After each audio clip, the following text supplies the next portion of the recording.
A little boy is standing in the kitchen. His mom says, "No, you can't have another cookie." He looks at her. Then suddenly, he swings his hand and hits her arm. Not a tiny tap. A real hit. The mom is stunned. Maybe you have been there too.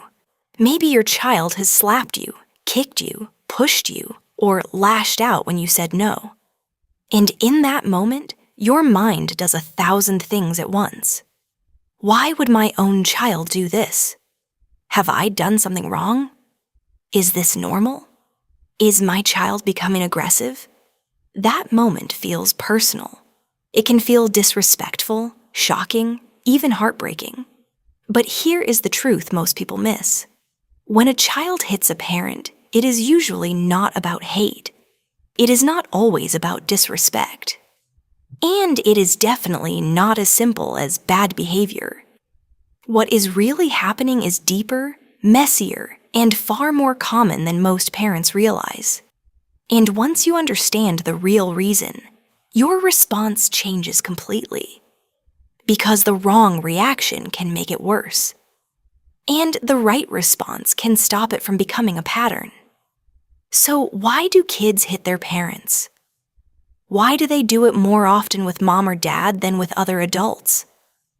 Why does it happen mostly when they are upset, tired, frustrated, or told no? And what should you do in that exact moment so the behavior does not repeat? In this video, I'm going to break it down in plain English using child psychology, real behavior patterns, and a response that actually works. Not a soft, useless answer, a real one. Let's start with something honest. A child does not wake up one morning and decide, "Today I'm going to become a violent person." That is not how it works. What usually happens is much more ordinary.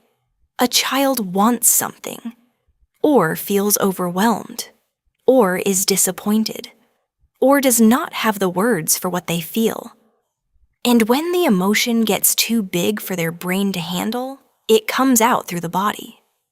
That can look like hitting, kicking, throwing, biting, screaming, pushing, or slapping. For adults, this behavior feels shocking because we expect words. We expect logic. We expect self-control. But children do not start life with adult-level control.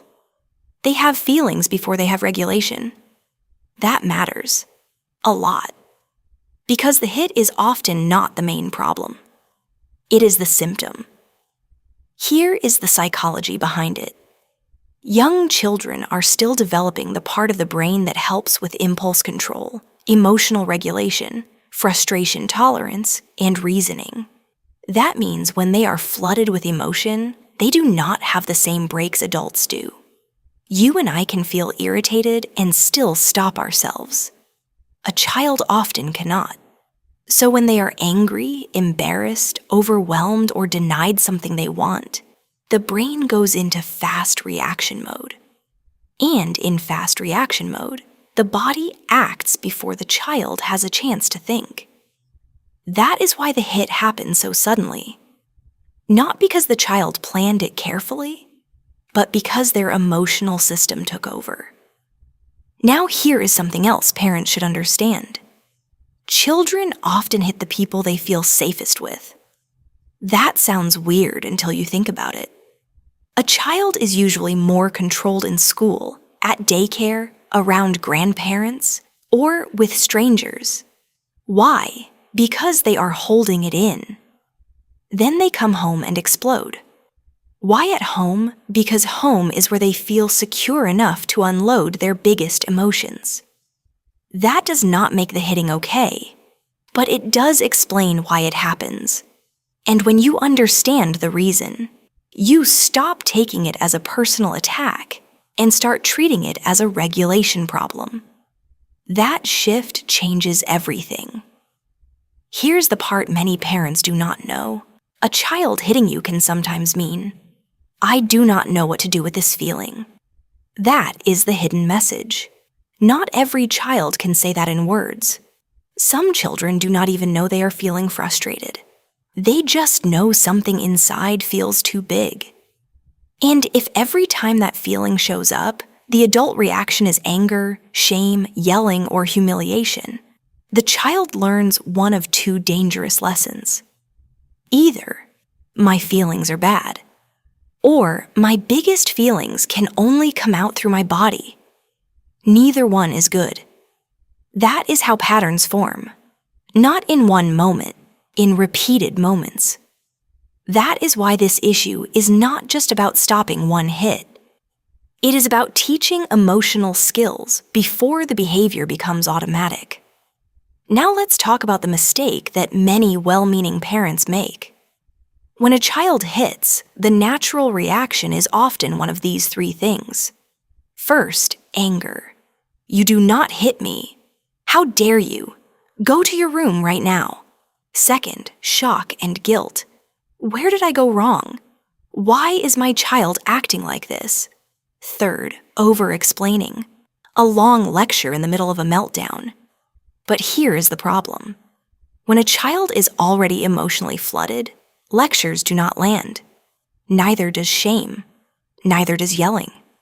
Neither does a giant explanation about respect, consequences, or behavior standards. Those things matter later, not in the middle of the fire. When the brain is overwhelmed, it is not ready to learn. It is ready to react. So if you keep trying to teach while the child is in full emotional chaos, you are often talking to a brain that cannot receive the message yet.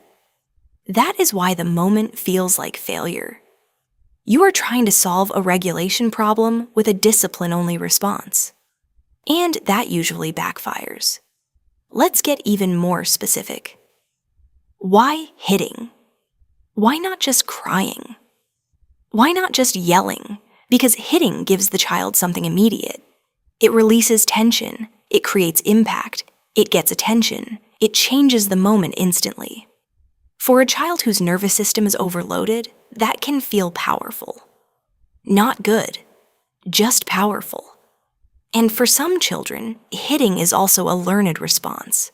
They may have seen it from another child. They may have seen a sibling do it. They may have experienced rough physical reactions themselves. Or they may simply have discovered that hitting makes the parent react fast. And children are little scientists. They repeat what works. If a child hits and suddenly gets a huge reaction, attention, or control over the situation, the brain remembers that. That is how behavior gets reinforced. Not because the child is evil, because the child is learning. So the question is not only, how do I stop the hit? The real question is, what is my response teaching my child? That is the deeper issue. Now let's move into what actually works. You need a response that does two things at the same time. It stops the behavior, and it helps the child regulate. That means your response has to be calm, firm, and emotionally intelligent. Here is the basic structure.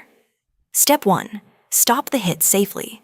Step 2, name the feeling. Step 3, hold the boundary. Step 4, teach the replacement. That is the whole framework. Simple, not easy, but simple. Here's what that sounds like in real life. The child hits you. You gently hold their hand or move slightly away if needed and say, "I will not let you hit me." That sentence matters.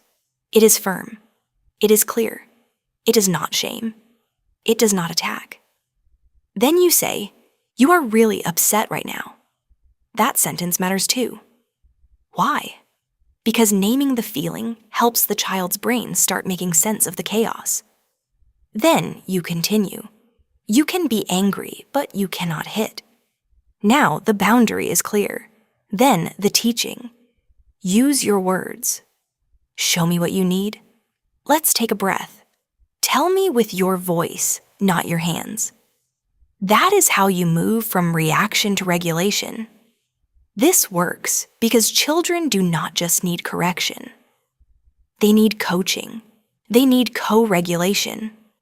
That means they need an adult nervous system to stay steady while theirs is falling apart. When you stay calm, you become the anchor. Not passive, not weak, just steady. And that steadiness sends a message to the child's brain. You are not in danger. You do not need to fight. You can come back down. That is powerful. Because a child who feels safe can eventually think again. But a child who feels threatened will usually escalate. This is why tone matters. This is why body language matters. This is why your facial expression matters. A calm parent is not a perfect parent. But a calm parent is often a more effective one in the middle of an emotional storm.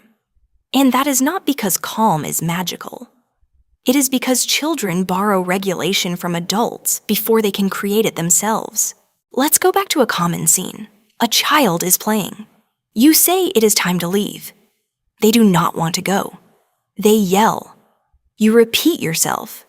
They hit your arm. Now, the old response would be to react with force, shame, or a power struggle. But here is a better response. You kneel down to their level. You keep your voice low. You say, I know you are mad. You wanted more time. I will not let you hit me. We are leaving now. That is the balance. Empathy plus boundary. Not one or the other. Both. If the child keeps escalating, you focus on safety, not winning the argument. You keep the words short. You keep the tone calm. You reduce stimulation. You do not add fuel. Then later, after everyone is calm, you come back and teach. Not during the explosion. After it. That is when the brain can actually absorb the lesson. You might say, earlier you hit me when you were angry. Hitting is not okay. Next time, use your words or stomp your feet or ask for help. That is a teaching moment. And teaching moments after the storm are where change begins. Now let's be blunt. There are some things you should avoid if you want this behavior to improve. Do not laugh it off if it is becoming a pattern. Do not shame the child. Do not say things like, you're a bad kid. Do not make it about your ego. Do not start a big lecture in the middle of the meltdown. Do not hit back. And do not assume one incident means your child is doomed or aggressive forever. That kind of thinking leads to panic, not progress. Children test boundaries. Children have immature brains. Children get overwhelmed. That is reality. Your job is not to pretend the behavior is fine. Your job is to respond in a way that teaches self-control without crushing the child's spirit. That is the hard part. And that is where many parents either overreact or underreact. You need a middle path. Strong and calm. Clear and kind. Firm and emotionally aware. If this problem happens repeatedly, what you want to see over time is not just less hitting. You want better emotional language. Better frustration tolerance, better recovery, better self-control. That means the child begins to learn. I can be angry without hurting someone. I can be upset without losing control. I can feel big things and still be safe. That is the real win, not just stopping the hand, building the skill behind the hand. Because one day this child will face frustration at school, conflict with friends, rejection, disappointment, and pressure. And in those moments, the skill they need is not obedience. It is regulation. That starts now. At home, with you. In the messy little moments that look small on the outside, but matter a lot on the inside. So if your child has hit you, slapped you, pushed you, or lashed out in anger, do not jump straight to the conclusion that your child is broken or bad. Look deeper. Ask what emotion is overflowing. Ask what skill is missing. Ask what your child is trying to communicate without words. Because beneath the hit is usually a child who is overwhelmed, underdeveloped in regulation, and in need of help. not permission. Help. And when you respond with calm authority, you teach something that will stay with them far longer than the moment itself. You teach them how to be strong without being destructive. You teach them how to feel without exploding. You teach them how to come back to control. And that is one of the most important lessons a child can learn. Not just for today, for life.